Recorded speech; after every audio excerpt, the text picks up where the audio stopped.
Yay! Welcome, beautiful Helena. Oh my Hi, gosh. Leonie. Hi, my lovely. I'm having such a beautiful day. I just love having these amazing conversations. It's just really filling up my soul. And so we're going to start with you're going to introduce yourself and you're going to explain to us in a beautiful nutshell. Because Okay. I asked one person this question on my podcast and it went on for 7 minutes. So I'm like, let's sort of do our introduction and give us a beautiful, concise, what do you do? Okay, so my name's Helena Ryan and I'm based in Brisbane and I work with ancestral lineage. So basically what I do is I clear out DNA and belief sets that have come down the ancestral line so female entrepreneurs can fully embody the new belief sets that they're holding now. What we're finding is that our ancestral lineage is actually blocking us from embodying the belief sets, and we're holding on to a lot of ancient beliefs that just aren't serving us women, entrepreneurs in general. So that's pretty much what I do in a nutshell. And and the reason we, I guess, go down that road of why do you do what you do is because people go, that is fascinating. Tell me more about that. Like, I think when we're able to articulate what we do, that for me is everyone's going, well, I feel like I have this really strong connection with my grandfather. And we actually met a few weeks ago. Like, you came to my house and you brought your Yes. beautiful little boy. And we had such a nice play day. And it was so wonderful to It finally meet was. you. I It think was. the purpose of social media is to actually get people offline and actually to connect Yes. with them in real time. So it was really beautiful that I got to meet you. And of course, I mentioned to you that I've always felt a deep connection to my grandfather. He was a really spiritual man. Like, he preached the gospel and he was my way or the highway. And of course, I'm more of the lineage of yoga and mindfulness, but I still feel like he was an author, he was a photographer, he had a really big following, like massive global following, and he traveled the whole world preaching. Extraordinary life. And I've always felt that he was there as my guide. And I think we can all tap into our ancestral lineage as being so powerful, because my parents have never earned over what I've earned in my business. And I really feel there's a block there. I'm the only one who's ever had my own business in my family. So my parents were teachers. It's just so interesting how this, like, my grandfather on my father's side plucked chickens for a living, right? So my dad came from this really working class family. He went to Cambridge University, won a scholarship, was the clever one, and it's just so interesting how we just live so much this ingrained belief system that we have that really comes from not just our childhood, but I guess the belief systems of our parents and their grandparents. Absolutely. And ingrained is one of my words. That's why it can be so tricky to uncover family patterns, because it's so heavily ingrained inside of us. And most of my clients come to me, they know, because I say to the people I work with that this stuff's it's in your bones, it's in your body. And I'm just putting light on it. Like, you have all of this inside of you. I'm just helping you bring it up. So it's very heavily ingrained in us.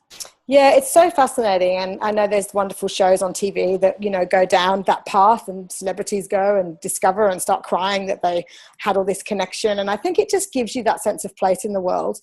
Definitely. Yarko loves doing the family tree. It's really adorable. And then my parents have also gone in and had a look around and see where our lineage is. We're 100% British. Like, we are Scottish, English, Irish, Welsh. Like, it's funny. And I think there's that beautiful video on Facebook that you might have seen that talks about your DNA and that we're all connected, right? Yes. Like, isn't that just absolutely fascinating that we clip. are just all so connected? It's so beautiful. So one of the questions I love to ask mamas, because we may have these gifts and we may carry around these gifts and never use them our whole life. So why do you do it? Like, why do you help women uncover this lineage so they can live a much more fulfilling life? It's actually something I find really hard to articulate, because I just feel that I have to. This is my purpose here on earth, to serve in this way. This is what I am here to do. And I feel it's not the first time I've tried to do this or the first time I've done this. This is something that came together accidentally for me. I didn't find this at Careers Day in Year 12. I did not plan on this. This was an absolute happy, beautiful accident of bringing together all of my modalities. And I was in a course where we were encouraged to sit with our ancestors and do the Ho'oponopono. I'm not sure if I got the pronunciation of that right, but I call it the Ho'oponopono, the Hawaiian forgiveness prayer. Wow. And mine just all turned up and they started talking to me. And I've always had that gift. I've just never fully utilized it or accessed it. And I started to write down extensive notes and just random people. And then when I would compare couples, the stories matched up. And then I took it to my parents who knew their grandparents. I only ever met one of my great-grandparents, and she only spoke German, and she died when I was 10, so I really didn't know her. I remember what she looks like, and that's about it. And Mum and Dad had said I just nailed their family. And then the modalities that I'm trained in and the way that my brain is kind of wired to see patterns, I naturally find systems and patterns. And so I started to trace through the beliefs, and that was the big thing. And then from there, everything else opened up in terms of looking for behaviours and thinking processes. And then with my son was born with the MTHFR mutation, which caused a lot of problems with feeding. And that has inspired me to look through genetic mutations and clear out our genetic mutation. So it's been a continual unfolding and a continual of opening up. But I do it because it makes my heart sing. There is nothing that brings me more joy. My work makes me a better mother, and I'm better at my work because I'm a mother. I can't do one without the other, and I just love what I do. And I see a lot of myself mirrored in a lot of my clients, and I see a lot of their results mirrored in my results as well with the ancestral work. And to see fundamental shifts taking place, not just for oneself, but for your children and your grandchildren, it's incredible. And I can see how desperately the world needs to be clearing ancestral lineage. The more that I play with it, the more I see the need of it. Absolutely, absolutely. And I know that you've shared with me that you're doing a really big trip to Europe, and you're actually going to go to Auschwitz. Which is, I mean, I've actually been there. My grandfather died, and we were all very close to my grandfather. And for some strange reason, he wasn't with us for Christmas. So my parents thought, hey, let's go to Poland for Christmas. But then they took us to Auschwitz. And look, they've always enriched our lives with amazing experiences. But I was 14, and it really left a massive mark on me. Like, I even went on and did theatre studies, and we did a whole play about Auschwitz, and it was a really powerful production. And it is just, they haven't touched it really since obviously the end of the war. And it's such a powerful place. And so I'd love you to share why you're going there and how you see that as part of your transformational healing. Yeah, so my mother's German. I'm the first one born out of Germany. They came out when my mum was 2. No English. My mum didn't speak English until maybe 7. My grandfather, who served as a Nazi soldier, was pulled out of school at 14 and basically forced to become a soldier. We knew some stories of him that he'd served on the Russian front. I've seen, well, he's passed away now, but I'd seen where he'd been shot through the chest by an American soldier, and that's the only story he's ever told me.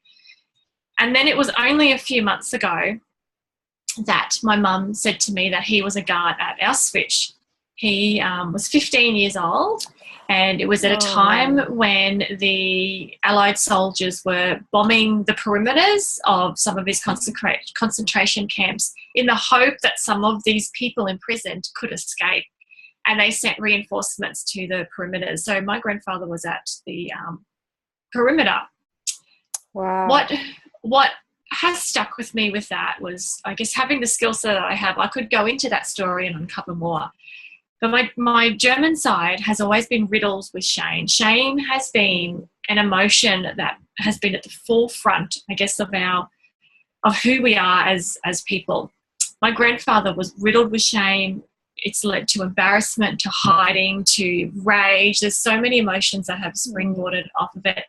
And when I tuned into my grandfather's experience at Auschwitz, I could see this young, scared boy I could see that the soldiers who were serving there were desensitized to violence and saw these young men, like these young boys, 15-year-old boys, they were all young, as their next version of sport, beating, bullying them.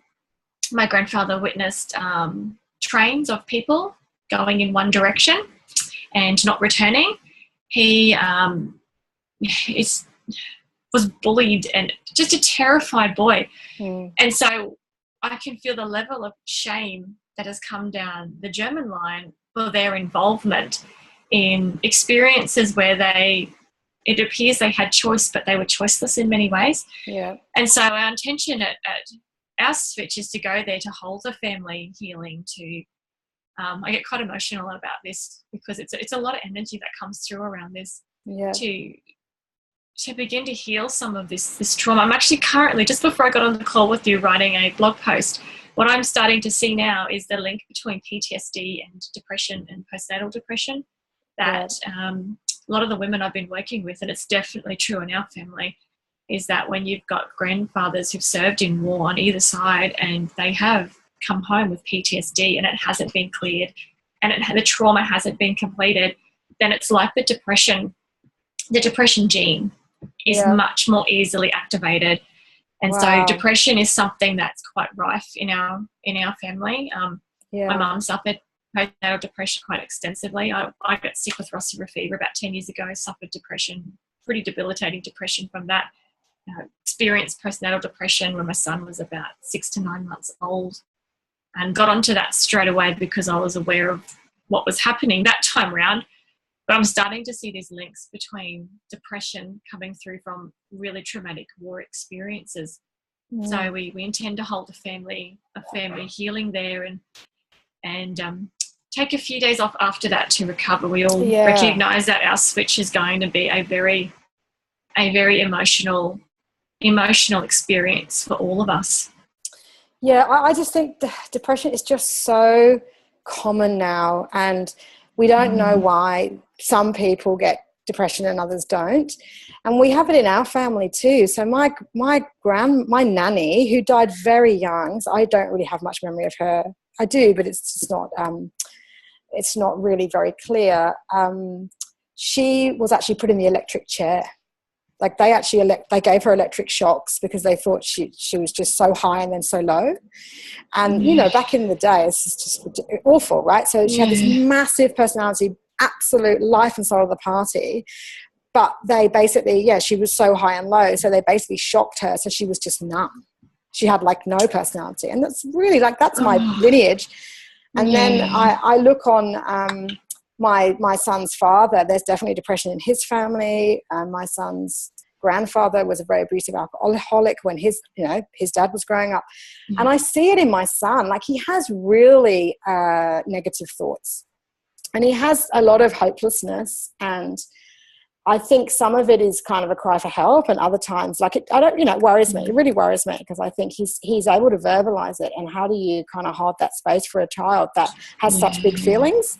And so I really see this lineage coming through. And I never even thought of that, right? I never even thought about the genetics of it. But when I look at it, it's always worried me a little bit that it's on both sides of my family, my sides and with my ex-husband.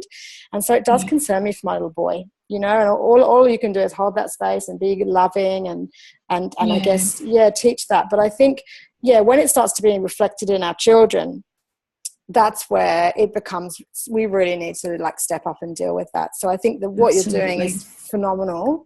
And that, we all need healing. We all need clearing, and however that comes is really wonderful. So you're so passionate about it, and you've shared your why, and I guess, what is your dream? What's your dream life that you want to do while you're on this planet, while you're here with this gift?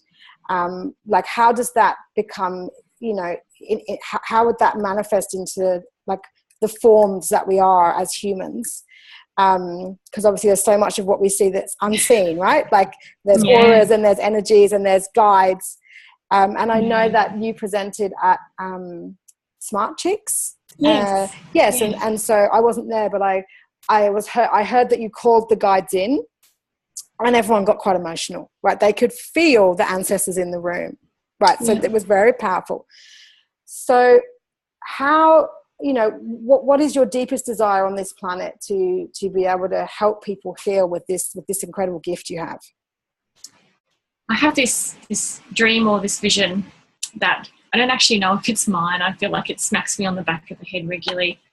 And I want this to become a modality, a global modality that people turn to as a form of healing when they've got things that come up. I want checking ancestral lineage to be a second nature. Yeah, we do so much work on ourselves. I know that when I first started business, I kept getting these overwhelming sense of I'm not going to survive. I'm not going to have enough to retire. And it was ridiculous. I was 30. My husband worked overseas. He earned really good money. We had no financial issues. But then a client would cancel and this overwhelming sense of doom would come up and I would feel like we were not going to survive. And there were times where I literally had to stop myself and go, Helena, just stop. You've got food in the cupboard. You've got money in the bank. You've got a roof over your head. What is going on? And I kept looking at myself and I read books. I worked with coaches. I did some courses. I went away and did a retreat and I was clearing stuff, but that energy never, ever left me. I never could get beyond that. And I always knew that my grandmother, my English grandmother, married my Australian grandfather during the war and came back to Australia for a better life. And it always baffled me because my grandfather was quite violent and abusive. He suffered from PTSD and it came out in rage and cynicism. And then he only wanted 2 children and then my father was born. So he had it in for my dad and my dad's younger brother. And then my dad married a German woman. My dad couldn't do anything right by this stage. And then they had children, and there's 3 girls, and I don't think he knew which one was which, despite us living on a farm with him. And when I started to go through my grandmother's lineage, because I always thought, what could be so bad that she was leaving to marry him? It must have been pretty bad. So my grandmother came from the poorest of poorest social classes in England. She was a domestic girl. She was a serving girl. And as I went through each generation, they were more impoverished than the next. And there were some families that had to decide which children ate meat that week, who they fed that week, where on earth they were going to scrape pennies together to pay bills. And the exact same emotion that was in them was in me. And so the stuff that I was feeling wasn't even my own. And what I've seen happen is that we have our ancestors' lineage inside of us. We have that DNA blueprint. We have those belief systems. But it takes an experience of our own to activate it. So not all of your ancestral lineage is going to be playing out. You're not going to be living an extension of all of your ancestral lineage. What I found is that we have our own experience which activates it. And my experience of going into business activated the Taylor belief system around never having enough. There'll never be enough food on the table. You have to work hard. I mean hard. Just scrape pennies together. And I'd never considered looking at my family history. Clearing that out, those feelings have never come back to me, ever. And so my biggest desire, my deepest wish for this work is that people will turn to their ancestral lineage and go, what's going on here? What is happening here that's impacting the way that I feel today? Because I was clearing stuff off my own, but it wasn't my stuff to begin with. So I was looking at the wrong space. Wow, it's so fascinating. Yeah, it's such a big and even when I'm talking to you now, I know that I get my scarcity mindset from my father, but then I look at his father who plucked chickens and they had no money at all. And then my dad worked so hard to win a scholarship to Cambridge University, right? Like they had no money, they had nothing.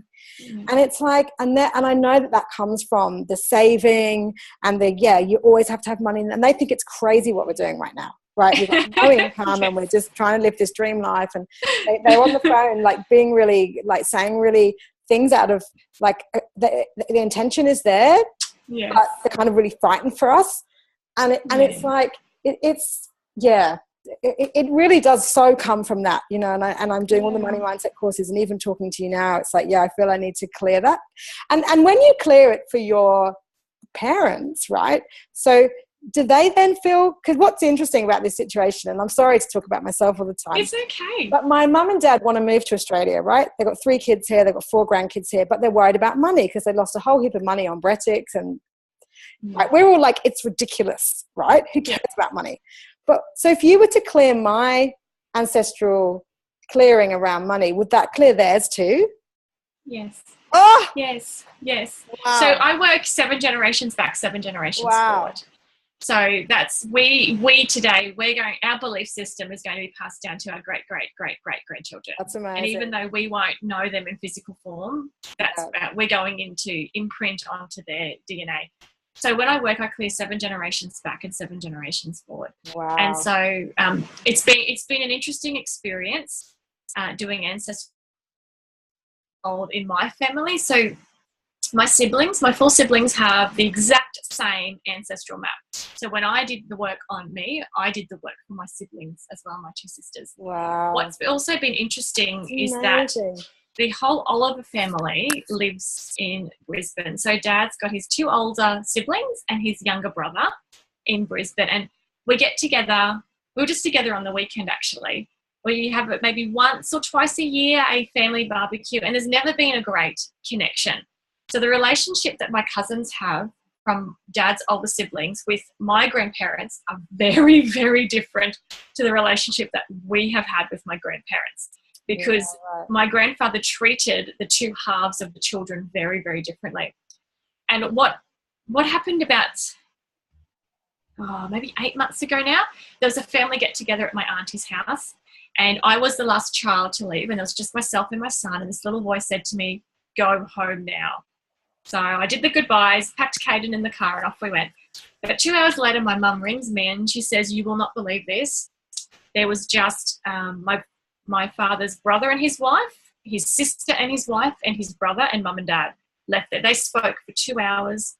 They talked about grandchildren, about life, about all sorts of different things. And mum and dad said, "You won't believe this. We actually connected as a family." They're in their mid to late 60s for the first time. And mum and dad have said the only thing they could put it down to was the clearing of the ancestral beliefs, because nothing else has been done differently. No one in my family is into this work. It was actually funny on the weekend. We were looking at photos. It was my uncle's 70th, and my son pipes up and goes, "Granddad." And they went, "Oh yes, that's Jeff, your grandfather." I said, "Oh no, he calls him Poppy.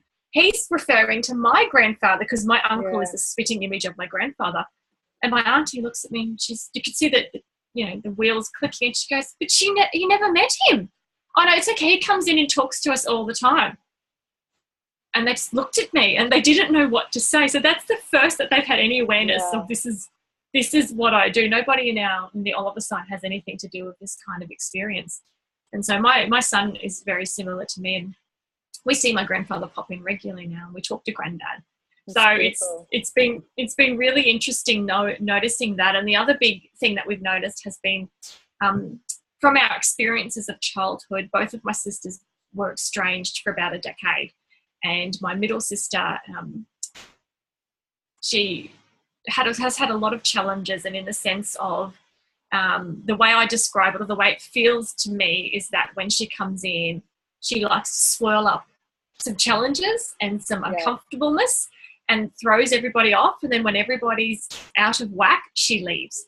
And it's been this pattern for a good 12 plus years. Since doing the ancestral work, we haven't had any issues. And she's actually talking to all of us, mum, dad, and myself. Normally it's only one of us, and she doesn't want anything to do with the other, and it kind of swaps around. So she's always had some point of contact with the family, but not everybody. And there's been a dramatic change with her. She's mostly nonchalant rather than aggressive, which has been a big thing. And I've had reports from people that estranged relationships have changed and softened, and energies have been released between particularly parent-child relationships after doing ancestral work. So it filters up 7 generations back. It filters down 7 generations going forward. But then it becomes a little bit like a spider's web and starts to blend out a little bit as cousins and other family members are impacted. So anyone who touches the map has an impact on it. It's amazing. So a long way of answering yes. Yes. Yeah. It will Absolutely. impact your parents. Absolutely. And I think there's I know that there'll be a lot of people watching this or listening to this going, my gosh, like family is just like, you can't pick your family, you know, and there's always issues, and there's always things that get reflected, you know, like we're all mirrors for each other. Yes. Family life can be very chaotic, or it can be very peaceful, or, you know, it really flows. And I think, yeah, that sounds so powerful. I'm actually like, I'm so going to book a session with you. I'm so excited. Lovely. I love it. And so, what's your greatest source of inspiration? Okay, it might sound a little bit cliched, but it's been my son and the women I work with. Without the immense challenges we had with this gene mutation that Caden was born with, I don't know whether I would have gone down the path of tracing and clearing out people's genetic mutations. Amazing. Yeah. And then the openness that I receive, that I'm in such a humble position to sit with women, and it's like going through their dirtiest, darkest closet and finding all the things that are secret. And it's a very humble space to sit in, and I don't take it lightly. I hold each space with great reverence and respect, because we're dealing with deep things that can be uncomfortable to listen and receive. And so the willingness to surrender up all of these patterns and these beliefs, and I find the people who come to me for ancestral work are the ones who can hold the space in the family. They're the ones who are awake and are more conscious, and their gift that they're giving their family is incredible. While the work, I focus on them, their family receives it as a side benefit, I guess. Yeah. So they continue to inspire me. Their ancestors continue to inspire me and teach me every day. I'm learning something new every day when I call in a quarter of ancestors, and it's like, the way I describe it, it's like watching a pride of lions rolling over the hill. So when I work with ancestral lineage, it's a quarter of a time. It's 32 people. And the moment they come over the hill, I feel into exactly what's going there. And I'm in awe of the women I work with when they've got some of these belief sets running down through the line. And it's like what they've been dealt with and how strong and empowered they are. And then watching them thrive following on ancestral work. It continues to unfold. It's been probably 18 months since I put all the pieces of line together accidentally, and it continues to unfold today. It's a lifelong gift. I actually had a mentor guru say to me one day that you could not charge enough for what ancestral work does, for the amount of people it heals, for the continual lifelong unfolding. So it's the ancestors and the women I work with that inspire me. And my son, we plan on having a second child in the next coming year or so, and we don't want this mutation passed down the line. And it's been a big source of inspiration for me to pluck up the courage to say, I can clear this genetic mutation, and if I can do it for me, I can do it for others. That's just amazing, Helena. It's absolutely beautiful. And I have a question for you as a practitioner, I guess. Yes. I know that when we are mentoring people, when we are guiding people to shine their light, or clearing energy, we really need to self-care.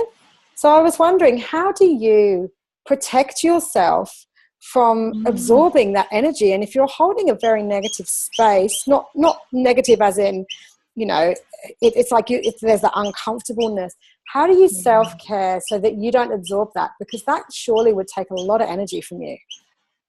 Yeah, it's had its challenging moments. I've actually had some very dense ancestors. I've been spat on literally by ancestors and hated on. There can be some very dense energy. So there's some practices that I do.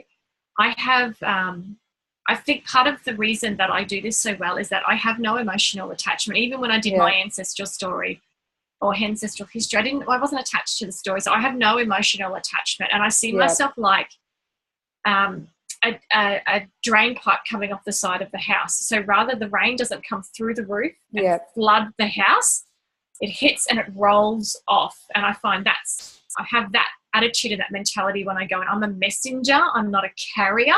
Yeah, so I'm not holding on to it. Another big thing that I do is salt water has been a big aspect important aspect for me, pouring salt into a bath. Yep, salt beautiful. is like, cleans the energy body. So it's like soap on a physical body. Salt is for an energy body. Pop it in the shower on a sponge. I regularly cleanse my house. When we just moved into this property a month ago, so this is our home, and I had someone come in and clear the whole house, and I just put boundaries up. Yeah, I'm very firm at saying, no, go away. This is not the right time. And I feel my self-care has stepped up a level, because I can feel right behind this wall is my son's bedroom, and I don't want this work. yeah, And the ancestors of other people and the energies impacting onto my son. He's highly sensitive to it. So I put up some strong boundaries. I work elementally as well. So I work with fire, earth, air and water, and I invocate, and then I cut upon the end of an ancestral work, and I cut from the day and disconnect. So there's a few things that I do. I find becoming a mum, my time for rituals has very much decreased. So I'm all in for something quick, fast, effective, straight to the point. Yep. Time saving. I don't want to spend 30 minutes in the morning ritualizing. By the time I go to bed, I'm knackered. I don't have time for all the energy. I just want to sleep rather than spend another 30 minutes. Put your salt in there. Yeah. Yeah, I've been using some shell essences that were recommended to me so that we're not absorbing negative energy from each other, and it's really made a difference. I don't know whether it was even psychological, but we would spray it around our aura, and my little boy loves it. He'll go and spray it himself, right, when he's getting frustrated. Yes, they love it. It's amazing. Yeah, it's so amazing, and it really empowers them to go, I'm feeling frustrated, I'm going to spray it around. Oh, I feel fine now. Yeah, so I think it's beautiful, isn't it? Yeah, oils, sprays. We also love to use salts, and I think whatever works for you in that moment is really important. But I think maintaining, and what you said, something that I really loved. You said, I'm the messenger, not the carrier. And isn't that just like an amazing message for motherhood as well? You know, like it's like we're carrying our babies, right? And then we kind of have to realize that we don't own them. They're their own person. We're just here to facilitate a beautiful space. Yes. And I was kind of like, wow, that's really profound. And even with business too, it's like we can teach our gifts, but we are just here to showcase those, and some will resonate and some won't. And not to get so, I think when you're not emotionally attached, it is so much easier. Like with kids, it's so emotional. With our partners, it's so is, isn't it? Family. Yes. For me, business is fairly unemotional. If client cancels, I get frustrated because my day is then, time is precious. Yeah. I'm kind of like, okay, I can just go and do the other 10 million things. But I think, it's like, it's okay. Sometimes I'm really grateful. But it's interesting, isn't it, how we can take things so personally, and that really sucks our energy. And so being really mindful how we apply that to business, to motherhood, to our gifts, I think that's really beautiful. So I can always just continue to speak I wouldn't even go down the road and joy, but it's just been so fascinating. Like every conversation I've had has been so different. All the mums have I'm enjoying listening to them. Yeah, they're really interesting. Like the one this morning was so different to this, but all really the same message, I guess, which is really beautiful. So thank you. I'm so grateful for your time. You are so welcome. Thank you so much. And I can't wait to share your beautifulness in the group. Oh, one more question. Yes. How can the beautiful mamas listening find out more about you? Okay.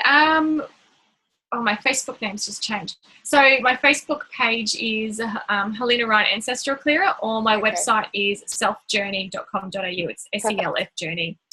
Yeah, so I will add two ways.